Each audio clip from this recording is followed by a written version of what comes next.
गेल्या 35 वर्षापासून डाव प्रतिडाव सगळे प्रयत्न त्या ठिकाणी झाले राजेंद्र पिपळांना त्रास देण्यासाठी, परंतु कधी खचलो नाही. गोरगरिबांच्या आशीर्वादाने मी सर्वांना पुरवलो आणि यापुढे सुद्धा काही करा. आम्ही पार राज्य पातळीवर निघून गेलेलो आहे. काही करा, इथून पुढे सुद्धा जे जे कट कारस्थान केले जातील मी त्या सगळ्या विरोधकांना सांगतो, तुम्ही सगळ्या प्रकारचे प्रयोग करा, पण राजेंद्र पिपळा मैदानातून पळून जाणार नाही एवढंच या निमित्ताने सांगतो. आणि त्यांना सांगतो की कुठलीही एखादी महापुरुषांची जयंती असेल तर ती जयंती साजरी करत असताना तुम्ही साजरी करा, आमचं काहीच म्हणणं नाही. 10 ठिकाणी 10 लोकांनी, वेगवेगळ्या समाजाच्या लोकांनी पेंडॉल टाका, त्यांची प्रतिमा लावा, त्याचं पूजन करा, त्या ठिकाणी वंदन करा. परंतु ज्यांनी एखादी मिरवणूक काढली असेल, ज्यांनी प्रतिमांचं ग्रामस्थांना एकत्र करून पूजन केलं असेल, त्याच्यानंतर जाऊन छुपेपणाने येऊन त्या ठिकाणी फोटो काढायचा आणि आम्ही जयंती साजरी केली असं खोटं सांगायचं, हे धंदे बंद करा. हा बालिशपणा त्या ठिकाणी बंद करा. कारण तुमचा आता पुरता हसू झालेला आहे. सगळ्या गावाने पाहिलेलं आहे की भगवान महावीरांची जयंती कोणी साजरी केली आणि तुम्ही सांगता की जयंती स्थानक त्या ठिकाणी बांधून देऊ. अरे काय बोलताय आपण, काय बोलतोय भान पाहिजे. पहिल्यांदा तुम्ही एखाद्या मुख्याधिकाऱ्याच्या हाताखाली क्लास लावा आणि शिका, त्या ठिकाणी त्या पदाची आबरू जाऊ देऊ नका. आपण काय बोलतोय, किमान आपल्याला कायद्याचं काय भान आहे का नाही याचा विचार करा. आणि म्हणून पुन्हा एकदा मी सांगतो की राहत्याचं जे जैन स्थानक आहे, ती जी जागा झालेली आहे, ज्या जागेवर राहत्याचे जे जैन बांधव आहे ते वर्गणी गोळा करतील, त्यांच्या पद्धतीने ते जैन स्थानक बांधतील. त्यामुळे आता तुम्ही चिंता करायचं काही कारण नाही. काल राहता शहरामध्ये दरवर्षीप्रमाणे भगवान महावीर यांची जयंती मोठ्या उत्साहात साजरी करण्यात आली आणि त्याकरता सकाळी नेहमीच्या प्रथेप्रमाणे आम्ही जैन सर्व बांधव मिरवणूक त्या ठिकाणी काढण्यात आली. आणि ती मिरवणूक छत्रपती शिवाजी महाराजांचा जो चौक आहे त्यांच्या नावाने, त्या चौकात एक पेंडॉल टाकलेला असतो आमच्या वतीने, समाजाच्या वतीने, आणि त्या ठिकाणी प्रतिमा पूजन करून भगवान महावीरांना आम्ही वंदन करतो. आणि त्याप्रमाणे 400-500 जैन बांधव आणि काही राहता शहरातील ग्रामस्थ, प्रमुख पदाधिकारी, राहत्याच्या प्रथम लोकनियुक्त नगराध्यक्षा ममता पिपाळा, त्यानंतर राहता नगरपालिकेचे मुख्याधिकारी वैभवजी लोंढे, गणेश सहकारी साखर कारखान्याचे माजी चेअरमन ऍडव्होकेट नारायणरावजी कारले, आमचे मित्र धनंजयराव गाडेकर, काही नगरसेवक होते, आधी नगरसेवक दशरथजी तुपे असतील, शशिकांतजी लोगे असतील, शिवसेनेचे काही नेते होते, ते शहर प्रमुख होते, गणेश समोशे असतील, राजेंद्रजी अग्रवाल असतील आणि शिवसेनेचे नाना बावके, बरेच पदाधिकारी त्या ठिकाणी, RPIचे दिलीप वाघमारे, बरेच पदाधिकारी मिळून आम्ही मोठ्या उत्साहाच्या आनंदाच्या वातावरणात महावीर जयंती मिरवणुकीने एक 400-500 जैन बांधवांच्या उपस्थितीत त्या ठिकाणी चौकामध्ये साजरी केली. आणि साजरी केल्यानंतर सर्व लोक त्या ठिकाणी पुढील कार्यक्रमासाठी सिद्ध संकल्प साकोरी त्या ठिकाणी पोहोचलो. त्यानंतर कळालं आम्हाला की आम्ही गेल्यानंतर हे राहत्याचे नवीन झालेले नगराध्यक्ष हे त्या ठिकाणी आले आणि त्यांनी फोटो काढले त्या ठिकाणी. तर आमचं काय कोणाला फोटो काढायचा विरोध नाही. भगवान महावीरच काय, कोणाची जयंती 8-10 ठिकाणी साजरी करू शकतो. दरवर्षी नगरपालिकेत प्रतिमेला हार घालतात, नगरपालिकेत साजरी केली जाते. परंतु आमच्याच पेंडॉलमध्ये येऊन फोटो काढायचे आणि जयंती आम्ही साजरी न करता त्यांनी साजरी केली असं भासवायचं, अशा पद्धतीच्या बातम्या त्या ठिकाणी तयार करायच्या. हे अत्यंत बालिशपणाचं वर्तन आहे, अत्यंत बेजबाबदारपणाचं वर्तन आहे. अशा प्रकारे म्हणजे सर्व गावाने जर पाहिलं की भगवान महावीरांची जयंती कोणी साजरी केली आणि परत चुकीच्या बातम्या तयार करायच्या, हे अत्यंत हास्यास्पद आहे. पुढील प्रकार तर त्याच्याहून गंभीर आहे. म्हणजे त्यांनी काल आणखी बेजबाबदार विधान केलं की जैन स्थानकासाठी नगरपालिकेला प्रस्ताव द्या, नगरपालिका जैन स्थानक त्या ठिकाणी बांधून देईल. आता या नगराध्यक्षांना काही कायदा कशाचं त्यांना समजतच नाही. काही 1965च्या अधिनियमात काय तरतूद आहे कटलंच त्यांना काही माहित नाही. कारण मुळात काय त्यांना अधिकार काहीच नाही, यांना नगरसेवकांना नाही आणि नगराध्यक्षांना नाही. त्यांना फक्त गाडीचे दरवाजे उघडायचे नेत्यांची, एवढेच अधिकार त्या ठिकाणी आहे. आणि फार तर जयंती पुण्यतिथी असेल साजरी करायची. त्यामुळे त्यांना विकासाचं माहिती असायचं त्या ठिकाणी कारण नाही. परंतु आपण एखाद्या पदावर गेल्यानंतर आपण जबाबदारीने विधान केलं पाहिजे, आपण त्याची माहिती घ्यायला पाहिजे. मुळात कुठल्याही महाराष्ट्रामध्ये कुठल्याही नगरपालिकेला कुठलं मंदिर असो, कुठली मस्जिद असो, कुठलं जैन स्थानक असो, त्याच्यासाठी बांधून देण्याचा अधिकार त्या ठिकाणी नाही. तशी कुठलीही तरतूद त्या ठिकाणी नाही. त्यांनी लागलं तर मुख्याधिकारी वैभवजी लोंढेजी यांना त्या ठिकाणी माहिती घ्यावी त्याची. परंतु आपण काय विधान करतोय याचा विचार करायला पाहिजे ना. मुळातच तुम्ही गावोगावी कुठेही पाहिलं, कोलार असो, शिर्डी असो, की जैन स्थानक किंवा राहता असो, जैन स्थानक हे त्या गावातील जैन बांधव त्या ठिकाणी वर्गणी गोळा करून बांधतात. आता राहते जैन स्थानक आहे, पण आम्हाला जागा कमी पडते म्हणून आम्ही वीरभद्र मंदिराच्या जवळच म्हणजे बाजारतळाच्या जवळच सुरेंद्रजी सांड यांची 24 गुंठे जागा घेण्याचा त्या ठिकाणी निर्णय घेतला.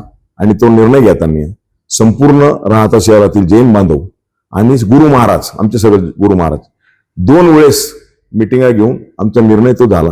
जागा आम्ही घेतली आणि त्या ठिकाणी जेव्हा बांधायचं सगळी प्रक्रिया पूर्ण होऊन त्यावेळेस जैन बांधव त्या ठिकाणी वर्गणी गोळा करून ते बांधतात.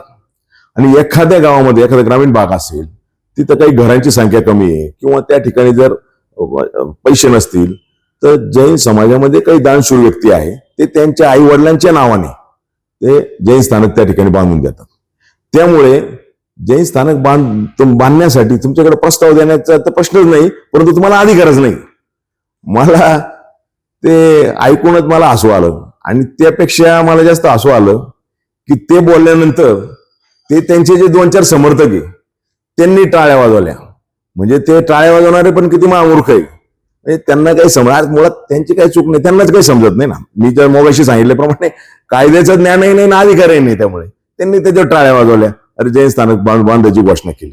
अरे मुळात याची तरतूद त्या ठिकाणी अजिबात नाही. आणि म्हणून आपण असे बेजबाबदारपणे विधान करताना मला असं वाटलं होतं की आता ते त्याच्या नावासमोर डॉक्टरची डिग्री लावतात. आता डॉक्टर असल्यानंतर थोडंसं त्या मनाने शिक्षित असतो, सुज्ञ असतो, बोलताना विचार करतो, काही ठिकाणी आपल्याला आमंत्रण आहे का याची खात्री करतो. आमंत्रण असलं तरच आपण त्या ठिकाणी जातो.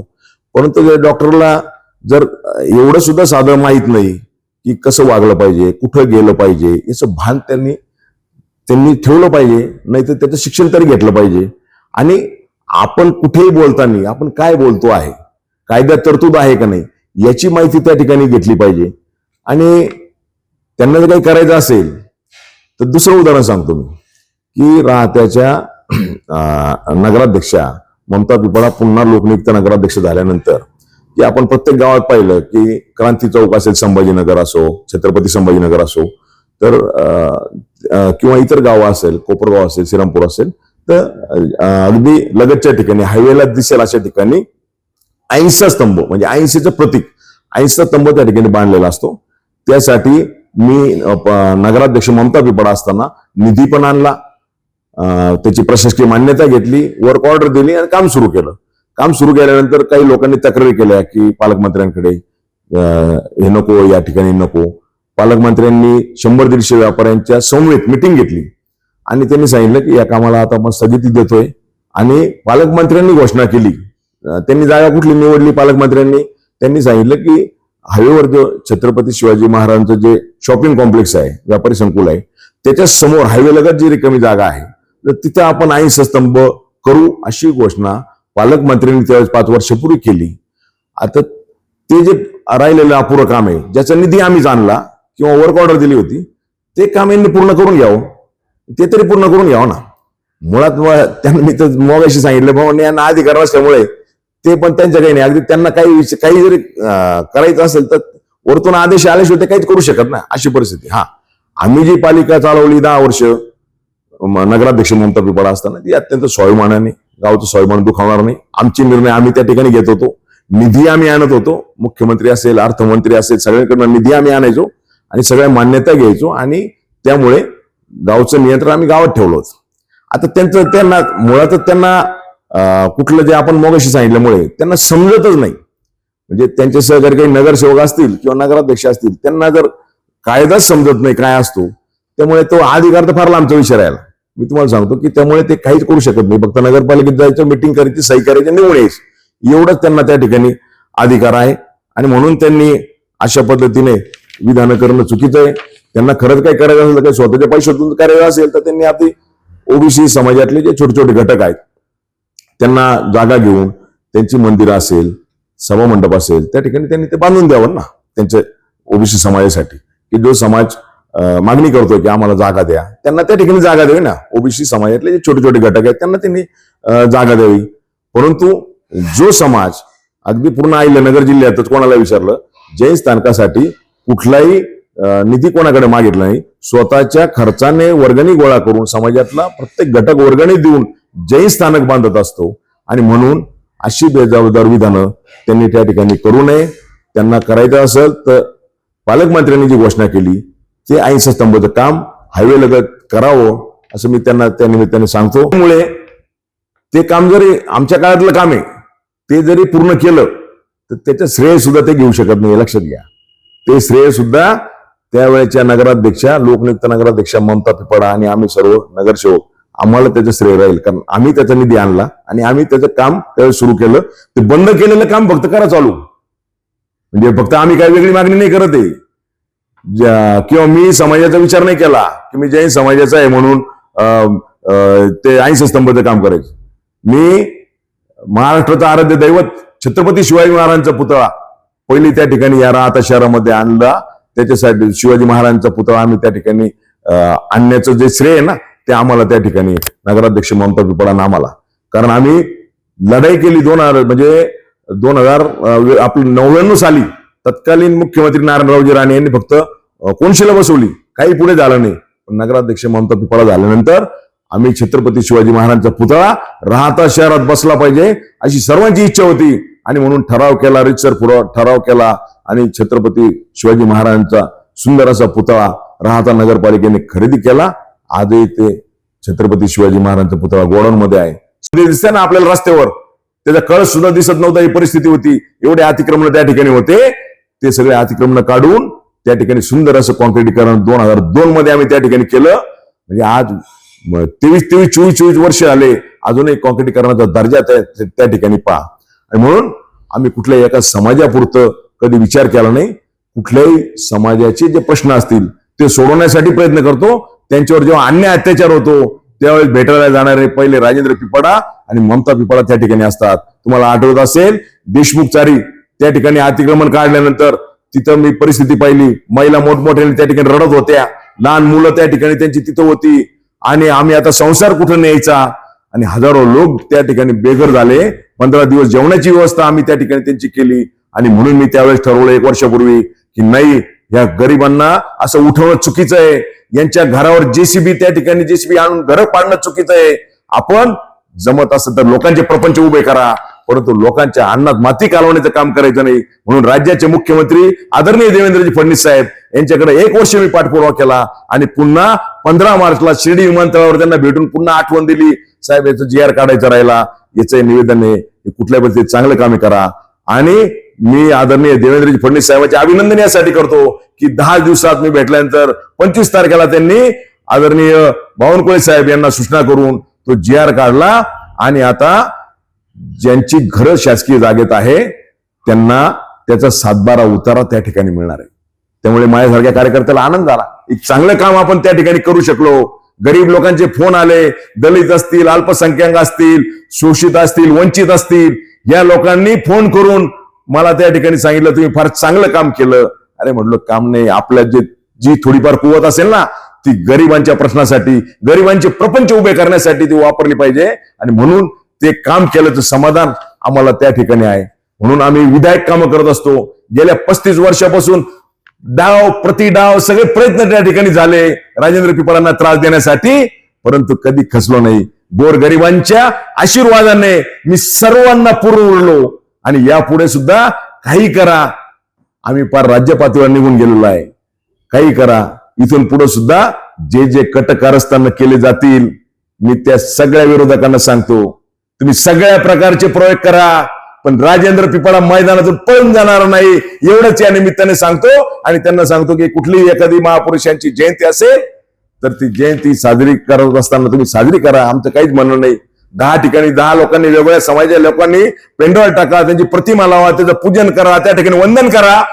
परंतु ज्यांनी एखादी मिरवणूक काढली असेल, ज्यांनी प्रतिमांचं ग्रामस्थांना एकत्र करून पूजन केलं असेल त्याच्यानंतर जाऊन छुपेपणाने येऊन त्या ठिकाणी फोटो काढायचा आणि आम्ही जयंती साजरी केली असं खोटं सांगायचं, हे धंदे बंद करा.